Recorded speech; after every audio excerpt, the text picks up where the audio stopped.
Good morning, everyone. Thank you so much for joining the Surrey Board of Trade. I am Rona Doria, Events and Sponsorship Coordinator of the Surrey Board of Trade. I want to welcome you to today's Digital Impact Learning Lab, Retail Strategies Maximizing the Buying Potential of Shoppers. I wanted to remind you that if you have any questions during this session, please put your questions or comments in the chat function and we will get to them as soon as we can. If we are unable to answer your questions, we will get to you after the session is over.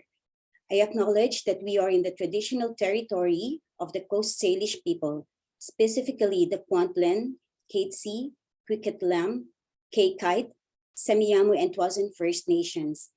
As well, I acknowledge the Inuit and Métis peoples who live and work on these territories. The Surrey Board of Trade is a Surrey city building business organization where we support business and bring business into the city. We are here to advocate for you, to instigate change at different levels of government, and to be your concierge of connections. Check our diversified portfolio at businessinsurrey.com. It is now my pleasure to introduce your facilitator this morning, Natalie Tan, founder and owner of Natalie Tan Retail Consulting and Store Design. Natalie, over to you. Hello, everybody. Good morning. Thank you for joining me today. In the next few minutes, I hope that you should be able to take away at least, a few key strategies that you could immediately implement in your stores. That way we could maximize sales. So let's start with the slides. The first thing is that you will notice after the revenge spending that we had over the summer, where people were so excited to come back to stores and buying, the news of the recession kind of put a damper to that. And I'm sure you've all noticed the grocery prices have gone up. It's something that, cannot go unnoticed. And so the latest findings we have is that leisure shoppers are down this time. However, mission-oriented shoppers, which is the next slide, will show you that it's gone up quite a bit. So a lot of times now when people will shop, it has to be a purpose. And for the holiday season, people will still buy for holiday gifts. However, most people will now be thinking, instead of buying a lot of fun gifts that, they might give 4 or 5 to each person, now they're buying probably just one key item for that person, and it's something that will be useful to that person. So the next slide shows, so what can we do as retailers to ensure that these shoppers linger the most time in our stores? So the next slide will talk about what are the 5, I'm going to share with you 5 vital steps to conversion. So basically, conversion just means sales. What are the things that you can do in order to ensure that people will buy? So the next slide shows how do customers shop your store? So have you ever thought about, as people walk in your store, so the next slide will show you, is there any path at all to follow in your store? Or are merchandise just kind of displayed wherever there's space? So that's key. Having a path to follow is one of those important aspects of retailing. If there's no path to follow, people will not be able to view the most of the merchandise that you've got to display. So on the next slide, the thing we do is, does this path, whatever you've done in order to create that path, showcase majority of your merchandise? The key to successful retailing is to ensure that every single person that walks inside your store views as much of your merchandise as possible. So the next slide that we go into is, now, why is it important? Why is it important to have a path? Most of the time, you might see one major path in the middle of the store, and that was it. But then if it's in the middle, people might just what we call boomerang out of the store. They walk in and they walk out. So the next slide will show you if we can influence where our customers walk. That means if, for example, I kind of have a racetrack where people can walk in and then turn and then, walk around the entire store. If I can influence how they walk, maybe to a certain extent, we can influence other behaviors. So on the next slide, I wanted to ask you, what other behaviors do you think we can influence? Well, first of all, if I can influence where they walk, I can, to a certain extent, influence what they see.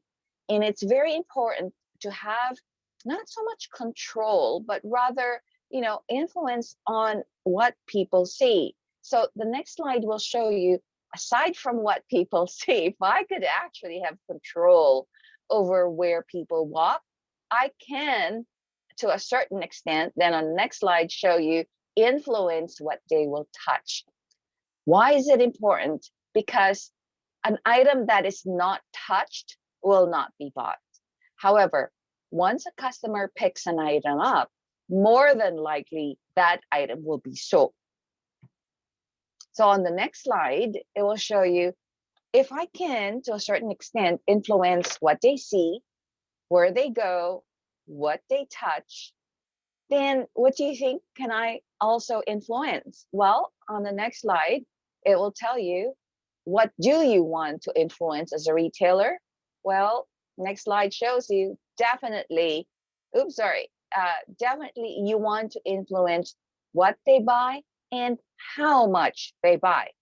A lot of times we want to maximize the potential of any customer, and that means in retail, or for the clients that I have a minimum of 3 things, selling 3 things to each customer. Otherwise, we did not maximize the time that the customer spent inside the store. So the first thing that's very important is to give them a path to follow. So the next slide will show you a photo of what's the big deal about a path. I mentioned this earlier. Without a path, there's no way for me to influence what they see, what they touch, what they buy, and ultimately, I have no influence over how much they will buy. So on the next slide, let's talk about influencing where customers walk. Well, where customers walk is key. For example, as retailers, do you know that you have control over where your customers walk? I'm not sure about the size and the shape of the selling space you have. Very few are lucky enough to have a wide entry space or a wide storefront and a shallow depth of the store. Most people will have a narrower storefront and very deep inside the store. So when this happens, the problem is most of the time people will walk part way in and not walk all the way to back to the store. So it's very important to have a very distinct layout, shop layout or path for them to follow so that they meander throughout the entire store. So the next slide tells you the very reason why this is important, because it encourages full shop penetration. So full shop penetration means that the customer who walks inside your store, 9 out of 10 or 9.5 out of 10 of each customer that walks through shops your entire selling space. Think about it this way. If you are paying rent for every square feet of your store, shouldn't every square foot of that selling space be productive for you? That means that they're earning money for you, not only enough to cover the rent, but to pay for everything else and a profit. So the next slide also tells you that when you have a good path that's set, it minimizes boomerang. I'm not sure how many of you have heard this term before, but boomeranging means a customer walks in and without entering the store fully, meaning they haven't walked the entire selling space, they leave the store. That's called boomeranging. And that's the first thing you want to avoid when you are a retailer creating an effective selling space. So the next slide will tell you that when you are able to control where people walk inside your store, you can influence what they see. So what is it the first thing that you want people to see as they enter your store? Do you want them to see a core or basic product that they came into your store? Or do you want them to see peripherals, basically merchandise that support the core product that you sell? That way, they have reason to walk further inside your store when they're going for that core or basic item. So the next slide then says, well, you also want to influence what they touch. The more tactile, appealing your display is, the higher the probability of sales. So an item, as I mentioned earlier, that isn't touched will not be sold. And I know during the time of COVID, we all were like, no, don't touch an item because then, it might be contaminated. But we now know that with thorough hand washing, and we now know that with sanitizers in place, we are able to a certain extent mitigate passing the virus. And at this point in time in the pandemic, I would say we're now in an endemic stage where a lot of people are vaccinated and they kind of accept the fact that they probably will get sick or they have already gotten sick. And for majority of the population, the virus effects of the virus is not as virulent as we first thought it would be. So the sense of touch now is back, and it's key to getting people to buy. So of course, on the next slide, it says, well, we want to influence what they buy. So you might have items in your store that's been sitting there for a while. Well, if you think about not only the money that you have tied into the merchandise that's not turning over, but also the real estate that they're taking up. So when you're paying rent on that square footage and you have merchandise that's dead and it's just, dead weight really inside a store, how can you get people to buy? So maybe changing the way you display them or where you place them or putting it up front and making such an appealing setup that people cannot not pick them up. So something like that. That's what I mean by influencing what shoppers buy. And of course, on the next slide, it's how much they buy.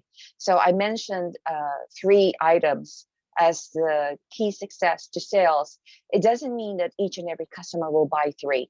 But if I can get a customer to buy 2, that's already a win, because I have actually tried to maximize the sales to that customer. Some of you may, instead of having unit sales per transaction, you might have a goal of dollar sales per transaction.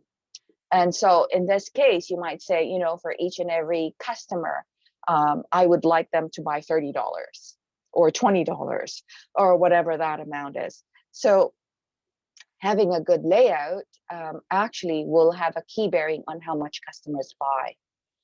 So on the next slide now, let's talk about what kind of layout should be used. So there's so many different types of layout. And if you take a look at this store photo that I've put in, this is interesting. This is in Heathrow in London. And you probably already guessed why the layout is such, is because they have these huge columns or pillars right by the entrance of the store and right towards the back corner. And the diagonal in this case is really counterproductive to retail. If you have a square or a rectangle and you draw a diagonal line from left to right, start from the top. You start from the top left and you go to the bottom right.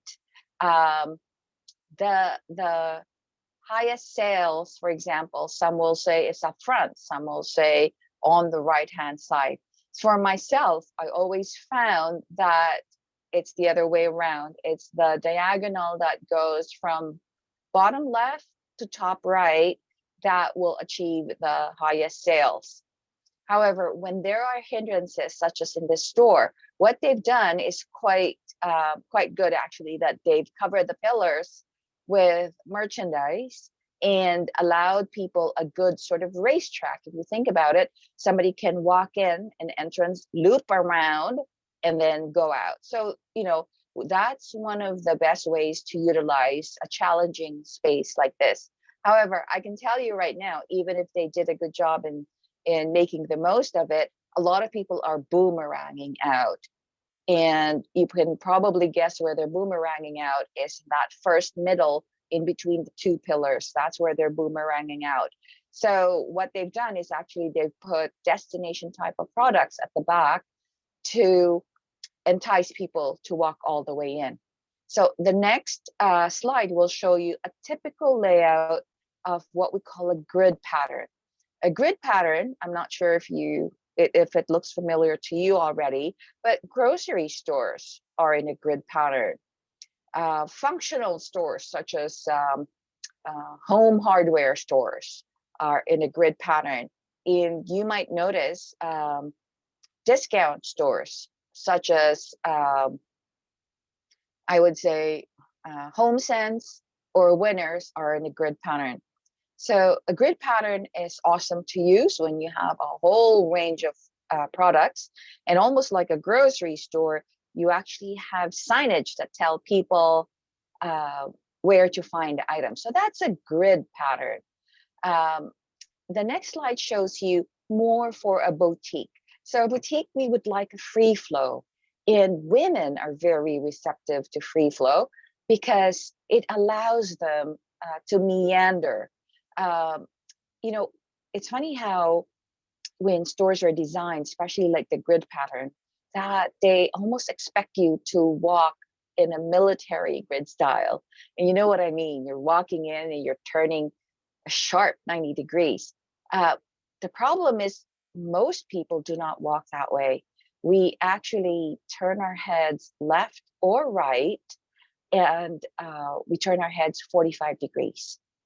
And so when we turn our heads 45 degrees, it's really more for meandering than it is for turning 90 degrees. So in essence, a free flow allows you to do that. And the third slide, or sorry, yes, the next slide shows you an example of what a free flow might look like.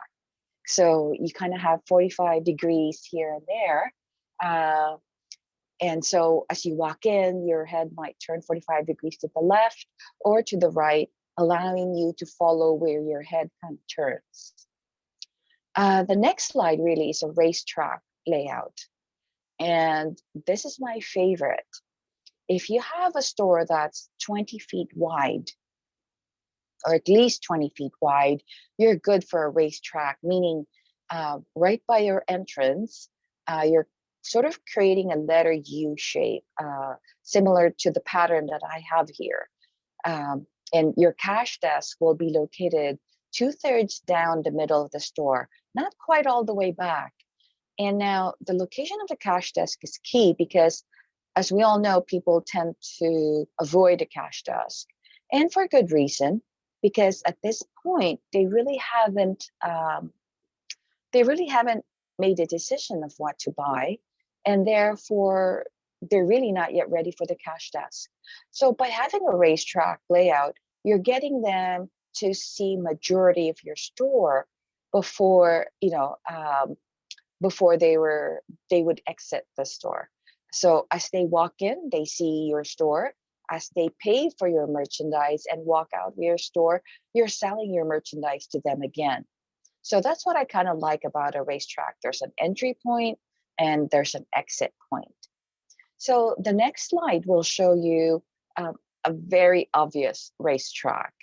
Now, I'm not saying that our stores will all look like this because this isn't an airport, and therefore they needed to create pathways that are 6 to 8 feet wide.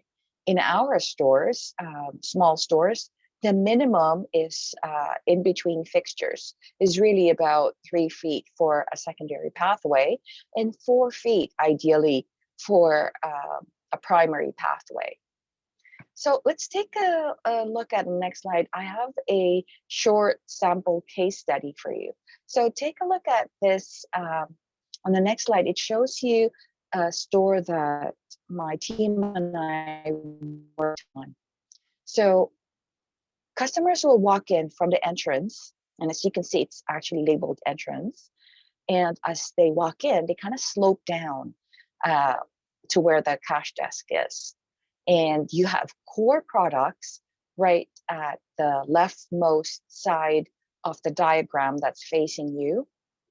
And on the rightmost, you have peripheral products, and you have the cash desk in the middle. So imagine a customer walking in needing a core product. What do you think happens? Customers will walk in, pick up the core product that they came in for, pay for it, and then leave the store. So when you take a look at this layout, the problem we have is only half the store is generating income for the entire selling space. So none of the peripheral products actually are being sold. So take a moment. If this was you and you're the owner of the store, what would you do to get customers to buy both core and peripheral products? What would you switch around? Would you switch the location of the core and the peripheral? If you did that, people would walk in, immediately do a U-turn, which is kind of hard, to get your core product, pay for it in the cash desk, and then leave the store again. So then that leaves your peripherals better located, but then still not selling. So if you take a look at the next slide, now you can see what we did to absolutely turn around sales and increase it. As customers walked in the entrance, we put the peripheral products first. Now take a look at how many times the customer passes through the peripherals in order to buy something from the store. They would walk in, pass through the peripherals, one, go to the core product, get what they're needing, pass through the peripherals a second time, pay for it in the cash desk, and in order to leave the store, they're passing by the peripheral products again. So as you can see, we're selling the peripheral products 3 times to every person that walks inside the store. So this is what I mean by when you take a look at your layout, you're also looking at what do I want customers to first see and to walk through. So on my next slide, I have another sample for you to try your hand at. So some of you might be familiar with this. This is a paint store. And I know, funny enough, people will say, oh, men are the ones that shop for paint. Well, actually, believe it or not, the process of maybe buying that can of paint might be for males, but it's women who actually make the decision for the colors and for the design of their living spaces. So majority of the time, the stores are designed for men, but then when you think about it, really, you need to create space for women to actually shop the store. So from the entrance, as you would walk in, there's a design inspiration place where you kind of look at photos of rooms to inspire you for colors and design. And then as you walk in, as you can see, this is a grid type of a layout, and the cash desk is located to the backside, which, you know, I kind of don't have an issue with that, because for this type of a store, they need to tint the paint, shake it for you before you can pick it up. Now, if you take a look at the second and the third pictures, so if you move on, this is the actual store. As you walk in, as you can see, it's a grid. And on the right-hand side, you see the design inspiration space. Now, on the next slide, it shows you the grid type of, sort of grid type of layout. But that design inspiration, it's kind of nice. It kind of gives you a loop. But on the other hand, it blocks the entire half of the selling space. So the lower half of the diagram, the selling space at the back where you kind of have cash and service, is kind of blocked. Where you see that yellow sign, these are areas which are access challenged. So that means customers are really not going through those spaces. So going back to, you're paying rent for your entire store, but if the entire store is not shopped, then you're really paying for space that's not earning its keep. So on the next slide, all I did was just reoriented the gondola units that they've used. I still maintain the grid, so it's not too radical. But now, as you can see, access to all areas has been freed up. Still a grid, just the way fixtures have been placed, created a better layout and access points for all customers. So on the next page, it will show you the 3D diagram that will show you that the space has now fully opened up. So if you look at the photo on the next slide, this is now how the store looked after we've reoriented the gondola units. So that leads us to our next slide, which is having the right fixtures. Having the right fixtures is key. So on the next slide, kind of show you an example of a basic bookshelf unit, but it's effectively used to showcase the merchandise that they're trying to sell. On the next slide, it shows you a type of fixture. This is an RMU or retail merchandising unit. But even then, that fixture is so effective in its design that it encourages the customer shop. And what I mean by this is a lot of merchandise are located within eye to waist and hip level. And that's because that is the key zone for where customers will pick items up.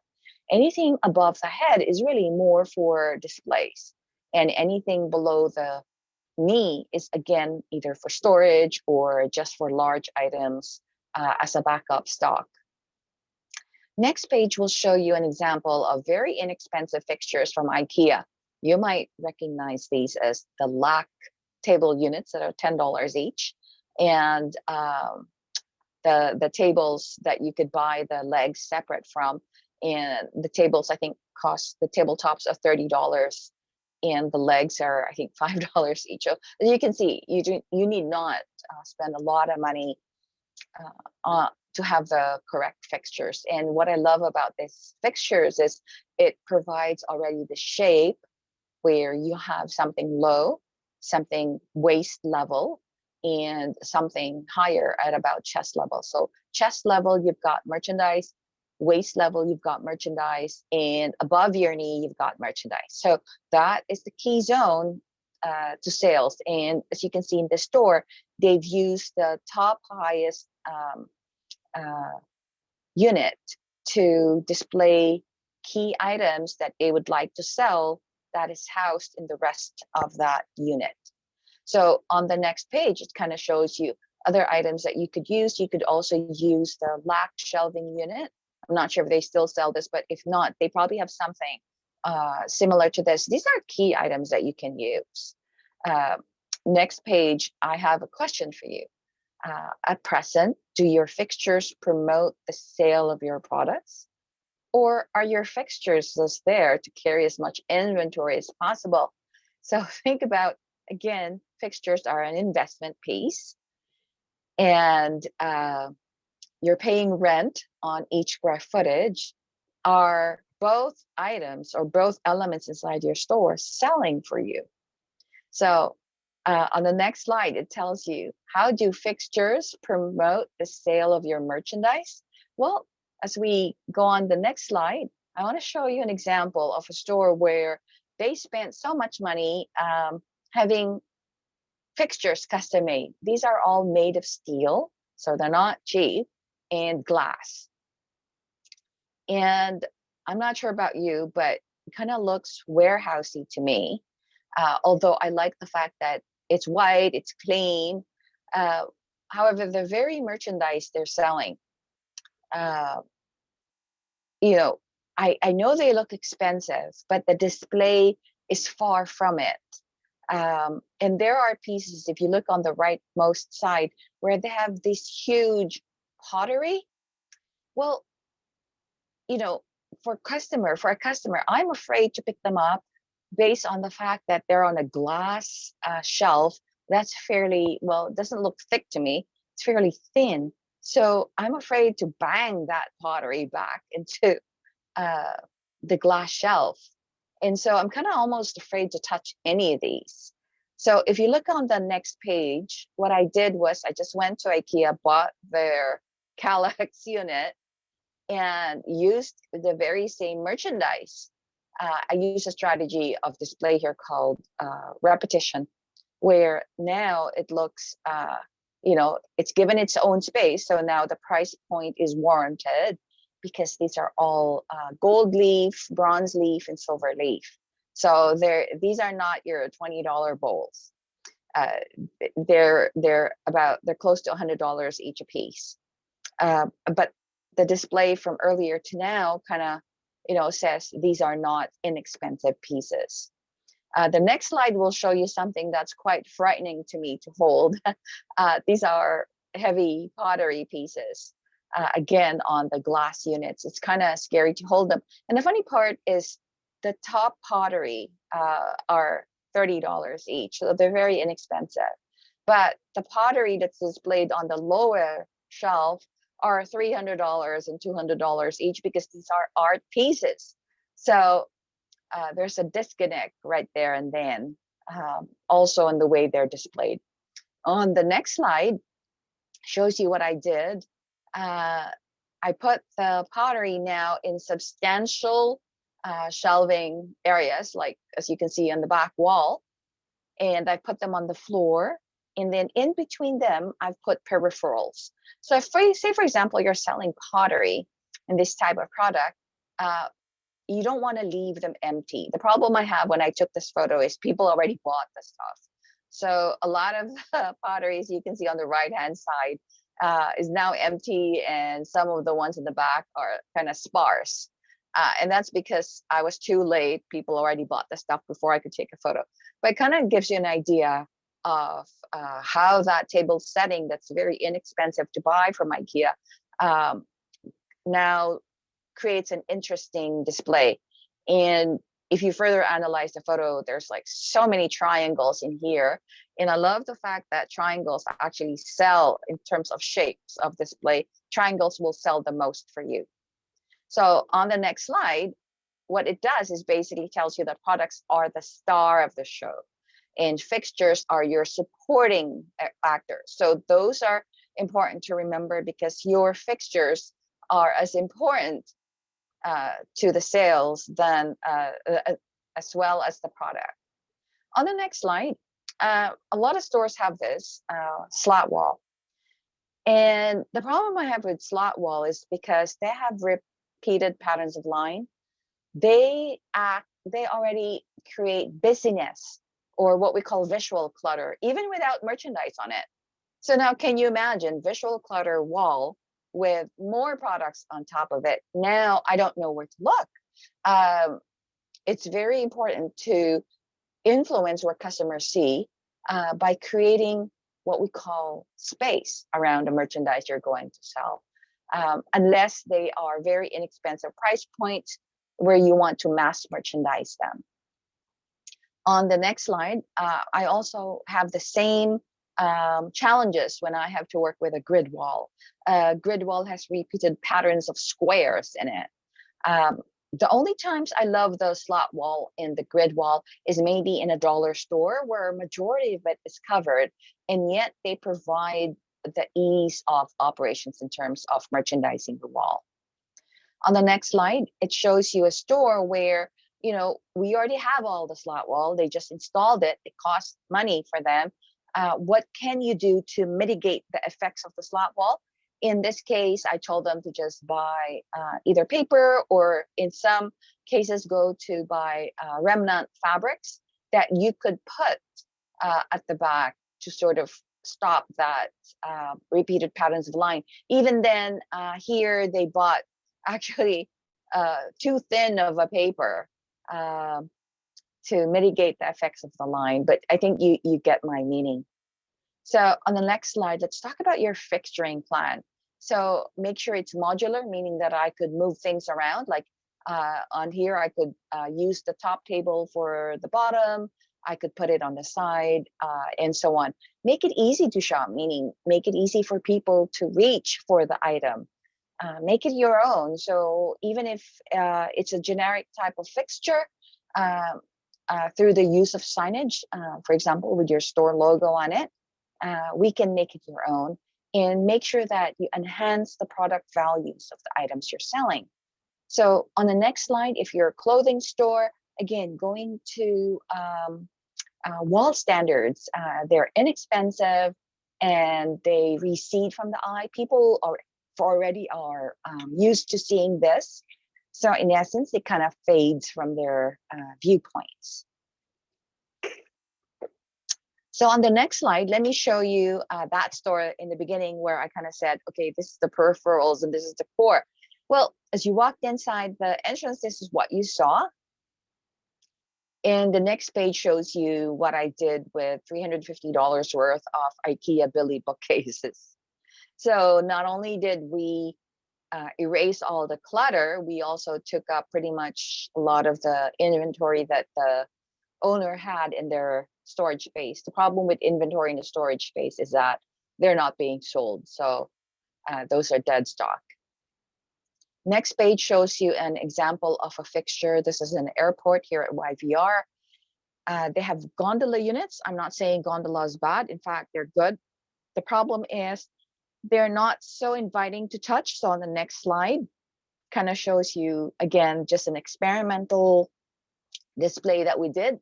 And their sales went up consecutively for the next 3 months at 34% on average each month, selling exactly the same items just on different fixtures. Next slide shows you again a before, and then the following slide, the after of what the fixtures I used, and a picture of the after on the following. Kind of, I didn't even do their display. They're the ones that just did it. And right away, if you give people the right fixtures, it's hard to make a mistake. And the following slide shows you the increase in sales. So compared from last year to this year, just changing the fixtures already increased their sales. So that's the power of fixtures. So let's go to the third key strategy, which is focal points. So on the first following slide, this is an example of what you normally will see. I think, yes, you will see, for example, at a Gap store. So you always have a primary focal display, for example, like in a clothing store, it'll be a mannequin. And right away, it invites people's touch.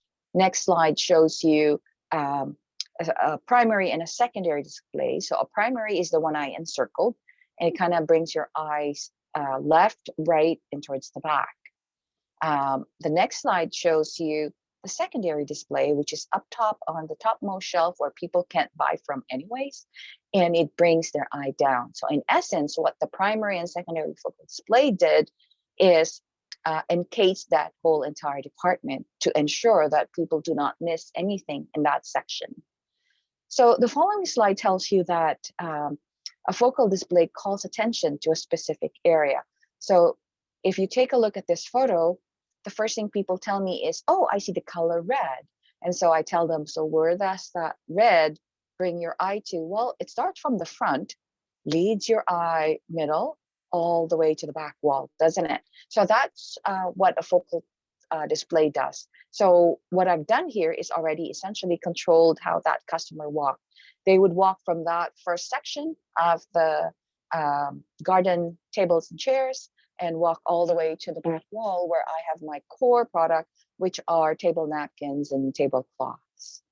So the next slide shows you the back wall where I have the core products. And the top shelf of that back wall is again merchandised with secondary focal displays, colors matching what is shown below. So if you look at the next slide, the arrows will kind of give you that. On the following slide, before we round out our seminar, I've got my fourth key strategy, which is category adjacencies. I don't know how many of you have heard this term before, but what does category adjacency mean? So if you take a look at this photo that I've taken, well, look, I've got toothpaste, toothbrush adjacent to shoe polish. So how does this promote the sale of each other? If I was in a market for toothbrush, I wasn't really gonna look for shoe polish, am I? And vice versa. So what could be better? Shouldn't they be putting other products that are, even if it's not for the tooth category, maybe mouthwash might actually be good in here. So on the next slide, here's another example. And it's funny, when I did a seminar, I showed this not knowing that people from that store actually saw this and they realized it's their store. As you can see, this is an old photo because they were selling yoga tapes adjacent to watch straps. So the next slide shows you how they fixed this. So they simply just moved uh, the uh, uh, the video tapes next to exercise equipment. And then the following slide to that shows you what I mean by category adjacency. If you're selling products for both men and women, we have what we call bridge products. So bridge products are where they meet. Um, the two core products, men and women, are on either side of the store. So as you enter the store, you might start with, I don't know, cosmetics or perfume. And in that perfume, on the side of the women's perfume, I have women's. On the side of the men's perfume, I have men's. And it segues to accessories. From accessories, I have clothing. From clothing, I have leather goods. And from leather goods, I have shoes. And my bridge categories in here are fragrance and shoes, as you can see. Do you see how smooth that is? That's what I mean by an effective category adjacency. So the next slide, last one, are signs. And let me tell you why signs will actually sell for you. So first of all, the next slide shows you if you have a big store, you might want category signs. Remember, I talked about grid stores that provide signage that make it easy to shop them. Well, this is an example where you have large category signs above. For us smaller retailers, we might not need those signs. So, however, some stores that sell price point, like dollar stores. So if you take a look at the next page, you might not have category signs, but you might have what we call blade signs that are atop gondola units. It's also directional, tells you what aisle is where. So when somebody comes and asks, oh, where can I find drinking straws, paper drinking straws, you might say, well, okay, they're in aisle, 5 or whatever. So it makes it easy for people to find them. Now, other signs that I think are important, the next slide shows you, this is from the Bay department store. And I love the fact that their signs tell people not only the price, but why the item is important. And the key to this is, look, there's another photo above the very product of the shirts that they're selling. Now, in retail, the more times a customer sees an item, the higher the probability of sales. So when you have a photo of the shirt right away walking, I haven't seen the shirts, I'm still far away, I'm walking that aisle, I already see shirts. Right away, I know that, hey, that's what I'm looking for. And as I get closer, I read, it tells me the brand, tells me right where I'm standing, not only the price point that's very affordable, but why I cannot live without that shirt. So that's kind of nice having that type of a unit topper where you have the product photo, the price, and telling me all about that item. So the next slide to this tells you, how do signs sell for you? Well, I tell them this. A lot of times people go inside your store, they're not ready to talk to you yet because they haven't picked an item up. They haven't shown any interest to anyone at all. So having prices is important because it tells people right away whether they can afford the products in your store and if they're the right target market. So first of all, it conveys price. Next slide. I like the fact that IKEA has their price in a huge format. And that's because what are they selling in here? They're selling beyond just a lock table unit. They're selling you the price. So if you have a really good price point on an item, having a big sign of a price point is actually good. next slide shows you, for example, department store where they will tell you, oh, things are on sale, warehouse sale, clearance sale.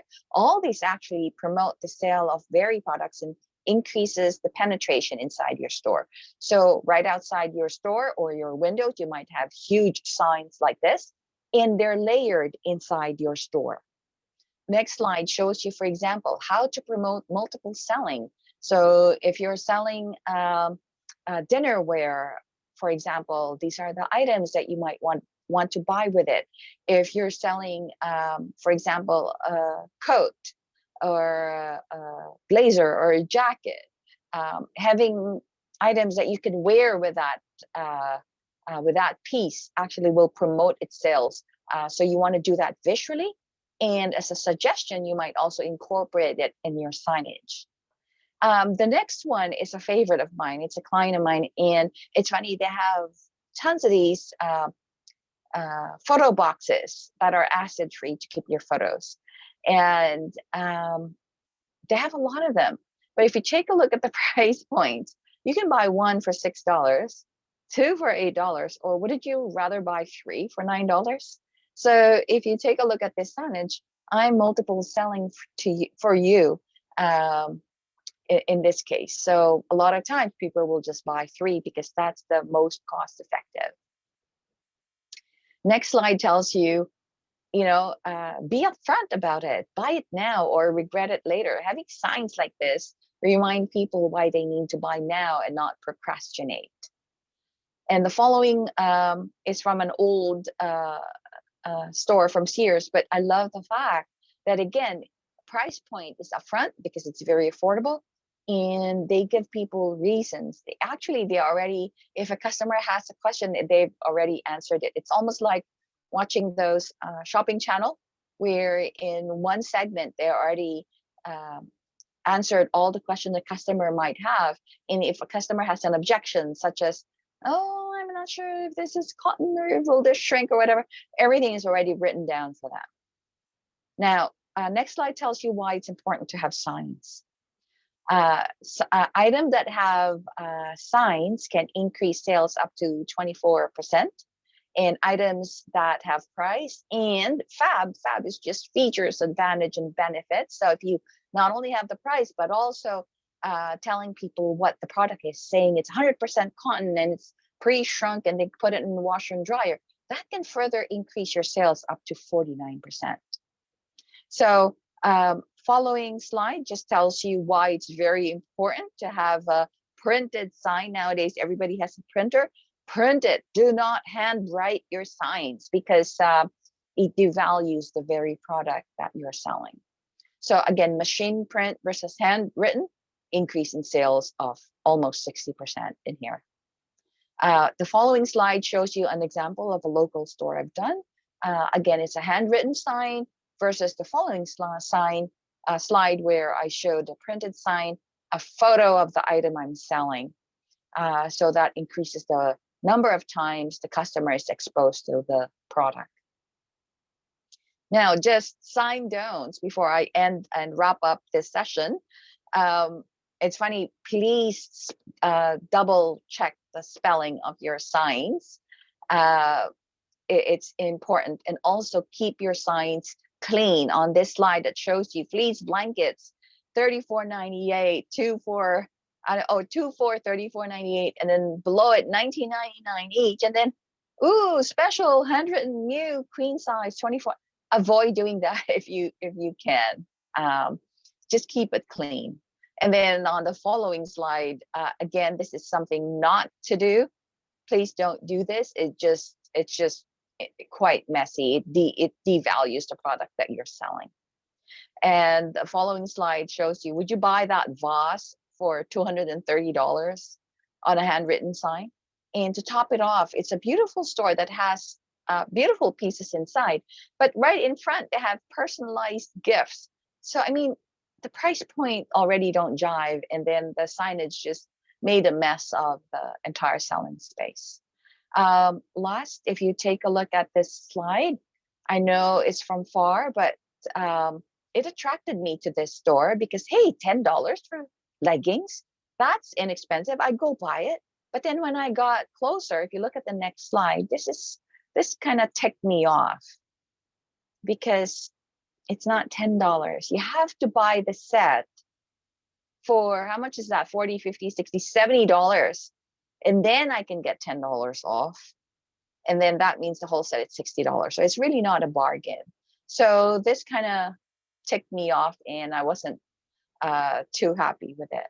So I know this is quite a lot of information in the 15 minutes that I've taken of your time. But if you have any questions, you're more than welcome to ask them, or you can let Rona know if we can't get answers to you right away. I'd be more than happy to answer them later for you. Okay, Rona, back to you. Thank you so much, Natalie, for being with us today and sharing your insights. We will be sending you the recording and the facilitator's contact information after this session. Many more of these type of sessions are coming up, so please be sure to check our website at businessinsurrey.com. Make it a great business day.